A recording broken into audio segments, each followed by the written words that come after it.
बात आज की चैनल के कार्यक्रम आर पार में मैं सुरेंद्र चतुर्वेदी आपका स्वागत करता हूं। दोस्तों, मगरमच्छों ने दिया मछलियों का ठेका। आना सागर झील में अब तैरेंगी पुष्कर राज जैसी मरी हुई मछलियां। और लीजिए, बर्बाद हो चुकी आना सागर झील को और नोचने के लिए अब अजमेर का मत्स्य विभाग आगे आ गया है। बिना झील संरक्षण समिति की अनुमति के झील में मछलियों उगाने का ठेका दे दिया गया है। अब लोगों को मछलियों की लाशों से पैदा होने वाली बदबू और फिर उससे पैदा होने वाली बीमारियों से पीछा छुड़ाना मुश्किल ही नहीं, असंभव हो जाएगा। राजस्थान में शायद ये पहली झील है जिसमें बिना सरकारी स्वीकृति के ठेका भी दे दिया गया है। इस तरह के ठेके सिर्फ बांधों और तालाबों के लिए दिए जाते हैं। यहाँ आपको बता दूं कि उदयपुर की पिछोला झील, फतेह सागर झील और स्वरूप सागर में भी झीलों को मत्स्य आकेट के लिए ठेका देने की प्रक्रिया शुरू हो गई थी, किंतु स्थानीय जनता ने सड़क पर उतरकर विरोध किया। राजनेताओं ने मुट्ठियां तान ली, मीडिया ने जबरदस्त प्रतिक्रिया व्यक्त की, प्रशासन साथ हो गया। जिला झील संरक्षण समिति ने भी इसका विरोध किया और मछलियों का ठेका वहां निरस्त कर दिया गया। ऐसा ही प्रयास माउंट आबू की नक्की झील में भी किया गया, मगर लोगों के विरोध से उसे भी ठंडे बस्ते में डालना पड़ा। यहाँ आपको बता दूं कि उदयपुर की झीलों में जब मछलियों की खेती का ठेका दिया गया तो जिला कलेक्टर कार्यालय एवं झील संरक्षण विकास समिति नगर निगम उदयपुर ने इसका विरोध किया। उन्होंने निदेशक मत्स्य विभाग जयपुर को एक पत्र लिखकर उप वन संरक्षक शहर उत्तर उदयपुर के पत्र क्रमांक 556 दिनांक 23/1/2024 के क्रम में निर्देश दिया कि इस ठेके को तुरंत निरस्त किया जाए। उन्होंने मत्स्य ठेकों को कुछ पुख्ता आधारों पर निरस्त किए जाने की बात कही।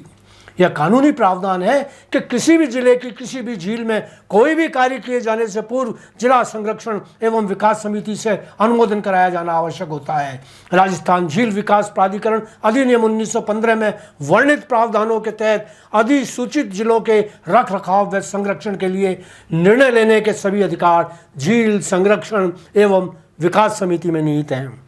राजस्थान झील विकास प्राधिकरण अधिनियम 1915 की धारा 5(1) के अनुसार प्रत्येक नगर नियोजक अधिकारी किसी झील के अंतर्गत आने वाली किसी क्षेत्र की स्थान संबंधी या विकास योजना तैयार करने से पूर्व प्राधिकरण से परामर्श करेगा और किसी झील के अंतर्गत आने वाले किसी क्षेत्र के संबंध में कोई भी स्थान संबंधी या विकास योजना के प्राधिकरण के पूर्व अनुमोदन के बिना अनुमोदित नहीं की जाएगी। झील में मत्स्य ठेका दिए जाने के संबंध में उदयपुर में क्योंकि कोई अनुमति नहीं ली गई थी, इसलिए ठेका निरस्त हो गया।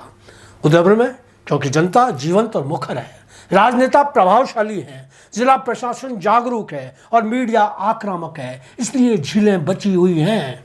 किंतु अजमेर में हालात ठीक उल्टे हैं। यहाँ जनता मुर्दा है, पर्यावरण रक्षक पोस्टरबाज हैं, नेता नपुंसक हैं, प्रशासन निष्क्रिय है, जिला झील संरक्षण समिति उदासीन है और मीडिया को सनसनीखेज खुलासों से फुर्सत नहीं। इसलिए ही झीलों की द्रौपदी चीरहरण का शिकार हो रही हैं। मछलियों का भोजन जलकुंभी, काई, नालों का पानी होता है। आना सागर का पानी क्योंकि जहरीला है, इसलिए इस पानी में मछलियों को ज़्यादा समय तक जिंदा रखना स्वाभाविक नहीं हो पाता। मछलियों के मरने और गंदे पानी की सड़न से आना सागर कई बार इतना प्रदूषित हो जाता है कि आसपास रहने वाले लोग घर छोड़कर पलायन के लिए विवश हो जाते हैं। जयसमंद झील इकलौती ऐसी झील है जहां झील को तालाब की तरह मछलियों के आकेट हेतु इस्तेमाल किया जा रहा है। चारों तरफ आदिवासी इलाके हैं, इसलिए उनका भोजन मछलियों के शिकार पर टिका हुआ है। अजमेर की आना सागर झील के आसपास संभ्रांत बस्तियां हैं। कोई खाने के लिए मछलियों पर निर्भर नहीं रहता। सच तो यह है कि आना सागर का पानी रासायनिक रूप से जहर हो चुका है। इसमें नहाना या पानी के इस्तेमाल करना पूरी तरह वर्जित है। इसके पानी में कैंसर पैदा करने वाले कीटाणुओं की भरमार है। पिछली बार भी इसका ठेका हुआ था, मगर ठेकेदार बीच में ही भाग छूटा। जागरूक नागरिक अशोक मलिक, धर्मेश जैन, संजय भाटी, सुरेश माथुर, पीयूष नाग जैसे लोगों ने साफ कहा कि जो मछलियां अजमेर से मुंबई तक की मंडियों में भेजी जा रही हैं वे खाने वालों में कैंसर पैदा कर रही हैं। मुंबई में कैंसर के मरीजों की संख्या साल में दुगना इजाफा कर चुकी है। आना सागर का अवैध ठेका नाथद्वारा के किसी महेंद्र सिंह खींची को 1,36,00,000 में दिया गया है, जो विगत बार से कम है।